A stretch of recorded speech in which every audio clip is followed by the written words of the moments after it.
So it's just after 7 AM, my alarm's just gone off, and I wanted to show you guys this sunrise, because it's absolutely awesome.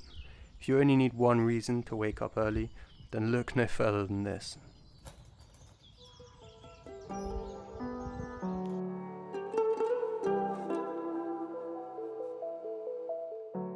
Hey guys, good morning and welcome back to the channel. So I did a video last month showing you one of my productive days in January, and I wanted to repeat that with a more detailed breakdown of how I managed my time throughout the day. So let's get started. So it's about 7:05 now and I'm downstairs, and I'm going to start by making myself a coffee.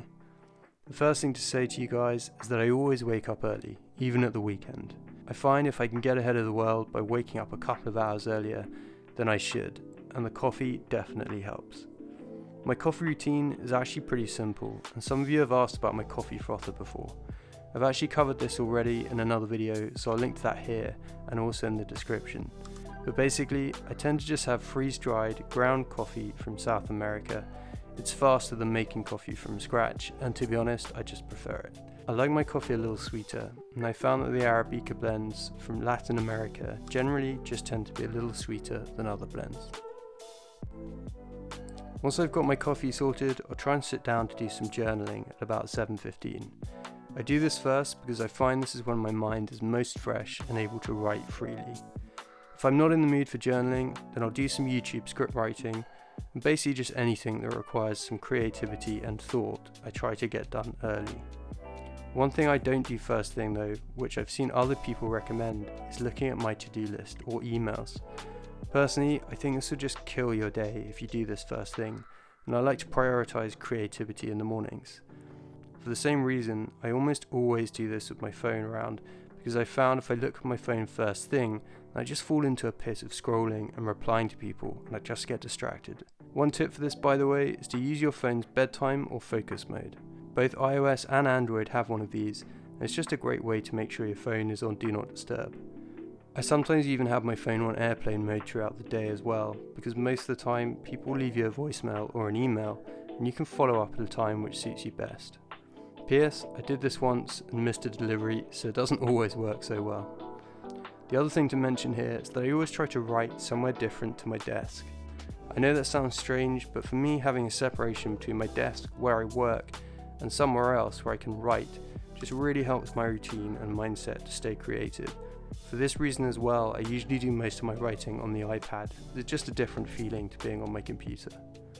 I usually give myself about 45 minutes to an hour to journal or write notes before stopping to get on with the rest of my day. So at about 8 AM, it's time to get out for a walk. So I actually filmed some of this video towards the end of Feb when we had a huge dump of snow in the UK, so the scenery looks pretty awesome at the moment, and I wanted to show you guys. I've said this before, but I find getting out for a walk first thing just really helps to clear my head. And this is where I actually start to think about the things I need to do for the day. There's actually a lot of research out there to suggest that people have some of their best ideas while they're walking. Steve Jobs did this, and this is definitely the case for me. I actually tend to have some of my most creative thoughts when I'm out in the fresh air. It just gets my brain ticking if my body is also moving at the same time. By the way, if I do have a really good idea, I'll capture a voice note on my watch. And again, I'll try at this point not to bring my phone out with me unless I absolutely need it or I'm waiting for a specific call. So I usually walk for about half an hour, and that takes us to about 8:30. Once I'm back from the walk, I'll quickly have some breakfast, and if I have some free time, I like to start with some reading. If you haven't seen my video on how I read and commit things to memory, then definitely go and check that out, because I cover the 3 basic tools that I use to study. Now some of you guys actually asked me last time what type of books I read first thing in the morning, and that's a really good question. I don't read fiction in the morning, only before bed, and generally in the morning I try to read heavier books that really challenge me and get me thinking. So I usually spend about an hour doing this, by which point it's about 9:30 and I'm ready to start getting into my tasks. So this is actually the first point at which I'll check my to-do list and tasks for the day, and then I'll also do a really quick check of my emails. When it comes to my to-do list, this is generally something I'll try and plan the night before, as it means I'm not wasting time in the morning going back through it. If you've seen some of my other videos, you'll know I use Todoist as a task manager to capture my to-do lists, and again here I'll try and stay off my phone for the moment, so I usually check this on my iPad. So there are some tasks which are automated every day, things like go for a run, do yoga, or check my YouTube workflow. And then there are some bigger tasks. I try to make sure there's no more than 3 big tasks on my to-do list for any given day, as there are always unexpected things which can come at you and disrupt that flow. Sometimes I'll also put on a podcast in the background at this point as well. Back when we could, I used to really like working in coffee shops, so I find the background noise really helpful. Checking up on my emails can be an absolute time sink, so I make sure I limit this time to 30 minutes max before I get on with the big tasks for the day. So it's now 10 AM and this takes us to the first big work slot of the day.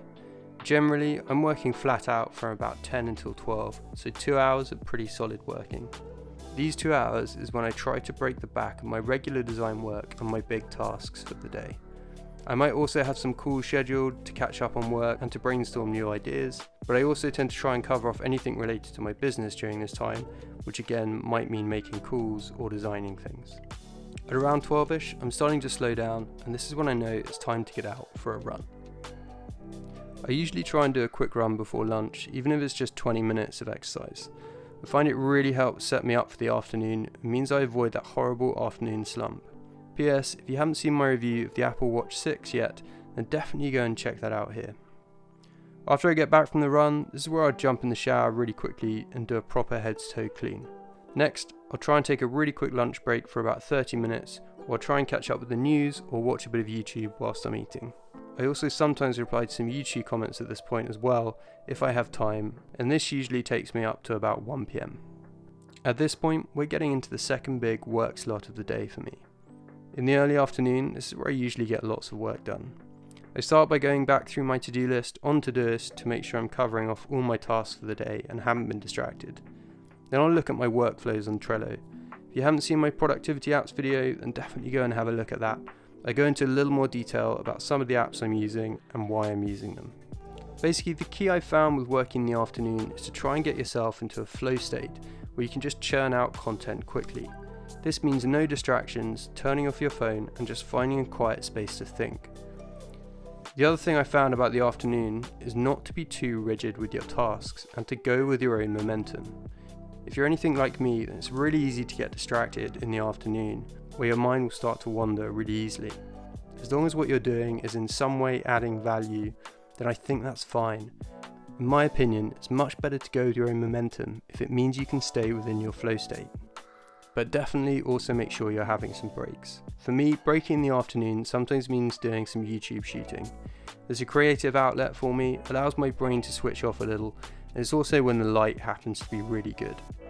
PS, I'm going to be doing a video soon on how I shoot my YouTube videos and my workflow, so definitely stay tuned for that.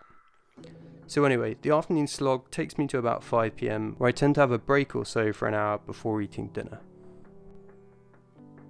Finally, when it gets a bit later and I feel like my creativity is truly sapped, I'll fire up my MacBook and start video editing. I've said this before, but this is actually something that takes way longer than people realise. So for me, doing it in the evening means I'm not under any time pressure and I can just sit down, relax, and just edit to my heart's content. When I've really had enough, I'll usually clock off and sit in front of the fire and read a book or watch something on TV. I'm not someone that likes to work late into the evening, and I don't think it's healthy for anyone to do that. I like to just switch off and get a good night's sleep. So guys, that's it for this video. This is what works for me, and it might not work for everyone, but I just wanted to share how I manage my own time. I'd love to know what a productive day looks like for you guys, so let me know in the comments below. I hope you enjoyed the video, and remember to subscribe for more.